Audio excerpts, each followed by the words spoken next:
নারী শিক্ষা নিয়ে পিছিয়ে পড়া যে সমস্ত পরিবার তাদের মেয়েদেরকে স্কুলে পাঠাচ্ছে না অর্থনৈতিক সমস্যার কারণে, আমরা তাদের পাশে দাঁড়াচ্ছি। নারী শিক্ষিত হলে দেশ শিক্ষিত হবে, নারী শিক্ষিত হলেই বাংলাদেশ এগিয়ে যাবে। আমি মির্জা মাজহারুল ইসলাম, প্রতিষ্ঠাতা প্রেসিডেন্ট মির্জা ফাউন্ডেশনের। আমরা 2018 সাল থেকেই বাংলাদেশে নানাবিধ সামাজিক এবং কাজকর্ম আমরা পরিচালনা করে আসতেছি। আমাদের লক্ষ্য এবং উদ্দেশ্য হচ্ছে আমরা সমাজের, বিশেষ করে আমরা নারীর ক্ষমতায়ন নিয়ে কাজ করছি। সমাজের অবহেলিত নারী বা গরিব, যাদের অর্থনৈতিক সমস্যার কারণে পড়াশোনা করতে পারছে না, যে সমস্ত মেয়েদের শিক্ষা নিয়ে আমরা কাজ করে যাচ্ছি দীর্ঘদিন ধরে। তো সামাজিক অনেক দায়িত্ববোধের জায়গা থেকে আমরা আমাদের কাজ করে গেলেও গত কয়েকদিন আগে ঘটে যাওয়া বন্যার পানিতে যখন ফেনী, নোয়াখালী, কুমিল্লা প্লাবিত হয়, তখন আমাদের কার্যপরিধি আমরা বাড়িয়ে ফেলি এবং আমরা অনেক কাজকর্ম শুরু করি আমাদের মির্জা ফাউন্ডেশনের ব্যানারে।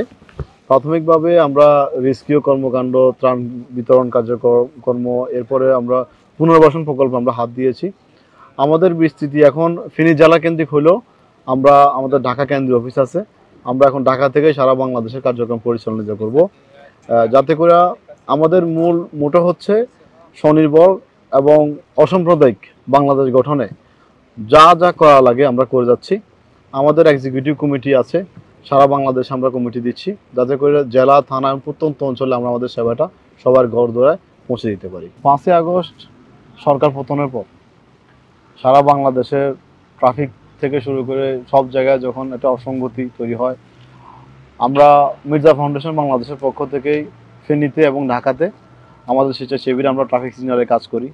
সাথে সাথে ঢাকাতে যারা ট্রাফিক বিভাগে কাজ করে, যে সমস্ত ছাত্রছাত্রী ভাই বোনেরা, শিক্ষার্থীরা, তাদের সাথে একসাথে হয়ে আমরা ফেনী এবং ঢাকাতে একযোগে আমরা প্রায় 2 সপ্তাহ ব্যাপী আমরা আমাদের ট্রাফিক কার্যক্রম আমরা পরিচালনা করি। আর রেমিটেন্স যোদ্ধাদের প্রতি সম্মান জানিয়ে আমি নিজে একজন প্রবাসী রেমিটেন্স যোদ্ধা। আমরা জানি রেমিটেন্স যোদ্ধাদের উপরে বাংলাদেশের অর্থনীতি কীভাবে নির্ভর করে। আমাদের একটা ছোটো প্রয়াস ছিল রেমিটেন্স যোদ্ধাদের ধন্যবাদ জ্ঞাপনে আমরা সপ্তাহব্যাপী ঢাকা এয়ারপোর্টে, আন্তর্জাতিক বিমানবন্দরে আমরা ফুলের মালা দিয়ে প্রবাসীদের বরণ করি, তাদেরকে ধন্যবাদ জানানোর জন্য, দেশের ইকোনমিতে তাদের অবদানের জন্য। এর পরবর্তীতে আমরা ঢাকা শহরে আমাদের ঢাকা মির্জা ফাউন্ডেশন বাংলাদেশ উত্তর এবং দক্ষিণের সমন্বয়ে আমরা ঢাকাতে নিম গাছের চারা রোপণ করি। এরপরে আমরা যখন সাম্প্রতিক বন্যায় আমাদের ব্যাপকভাবে আমরা কাজকর্ম করি, আমাদের মেডিকেল ক্যাম্প উদ্ধার এবং ত্রাণ কার্যক্রম আমরা করি। সারা ফেনীতে আমরা সবচেয়ে বেশি মেডিকেল ক্যাম্প করেছিলাম। মেডিকেল ক্যাম্পে শেষ হয়েছে আমাদের গত সপ্তাহে।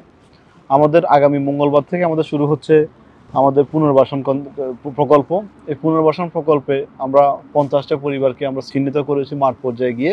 এটা ফেনী সোনাগাজী থানার অন্তর্ভুক্ত, সোনাগাজী এবং ফুলগাজীতে আমরা আমাদের নিজস্ব বাজেটে আমাদের যে সমস্ত ব্যক্তিগণ আমাদের কার্যকরী কমিটিতে আছেন তাদের সকলের সহযোগিতায় আমরা এই পুনর্বাসন প্রকল্প হাতে নিয়েছি এবং ইনশাল্লাহ আগামী 3 মাসের ভিতরেই আমাদের কার্যক্রম আমরা শেষ করতে পারবো। এর পরবর্তীতে আমরা নারী শিক্ষা নিয়ে পিছিয়ে পড়া যে সমস্ত পরিবার তাদের মেয়েদেরকে স্কুলে পাঠাচ্ছে না অর্থনৈতিক সমস্যার কারণে, আমরা তাদের পাশে দাঁড়াচ্ছি। আমাদের প্রাথমিক লিস্ট তৈরি করা হয়েছে, প্রত্যন্ত অঞ্চলে আমরা যাচ্ছি, আমরা লিস্ট তৈরি করছি। এই মেয়েদেরকে প্রাথমিকভাবে আমরা মাসে 1000 টাকা করে দিব, আর বছর শেষে তাদের বই খাতা এবং তাদের এক সেট কাপড়ের ব্যবস্থা করব। প্রাথমিক অবস্থায় আমরা 20 জনকে চিহ্নিত করছি, 20 জনের লিস্ট আমরা তৈরি করেছি। আমরা আরও গ্রামে গ্রামে আমরা বিভিন্ন চরে যাচ্ছি, চরে এলাকায় যাচ্ছি মানুষের সচেতনতা তৈরি করার জন্য, যাতে তারা মেয়েদেরকে স্কুলে পাঠায়। নারী শিক্ষিত হলে দেশ শিক্ষিত হবে, নারী শিক্ষিত হলেই বাংলাদেশ এগিয়ে যাবে। আর আমাদের মূল মন্ত্র বাংলাদেশ এগিয়ে যাওয়া, পৃথিবীর বুকে বাংলাদেশের নাম উজ্জ্বল থাকা। দেশের তরুণ সমাজে বেশি, তো পিছিয়ে পড়া তরুণ সমাজকে পুনর্বাসন প্রকল্পের মাধ্যমে তাদেরকে কর্মক্ষেত্রে সবল করা আমাদের প্রধান লক্ষ্য, কারণ আমরা জানি এরাই বাংলাদেশকে সামনে প্রতিনিধিত্ব করবে। মির্জা ফাউন্ডেশনের ফান্ডিং প্রাথমিকভাবে আমরা আমাদের কার্যকরী কমিটির সদস্যদের এবং আমার ব্যক্তিগত তহবিল থেকে আমরা চেষ্টা করে যাচ্ছি, কিন্তু আমরা যে লক্ষ্য এবং মূল উদ্দেশ্য নিয়ে আগাচ্ছি আমাদের অর্থের যোগানোর প্রয়োজন হবে। আমরা এজন্য বাংলাদেশ সরকার এবং ইউরোপ আমেরিকাতে বিভিন্ন সংগঠনদের সাথে আমরা যোগাযোগ করছি। আমাদের 2018 সাল থেকে আমরা কার্যপরিধি শুরু করলেও আমাদের মেন কাজ আমরা করতেছি গত কয়েক মাস ধরে। তো এই জন্য আমরা এখনো আমাদের নিজস্ব অর্থায়নে করছি যদিও, বাট আমরা ওপেন, আমরা অনেকের সাথে কথা বলছি, আলোচনা করছি যাতে আমরা কিছু ফান্ড পাই, যাতে করে আমাদের সেবার পরিধি এবং কোয়ালিটি আমরা বৃদ্ধি করতে পারি।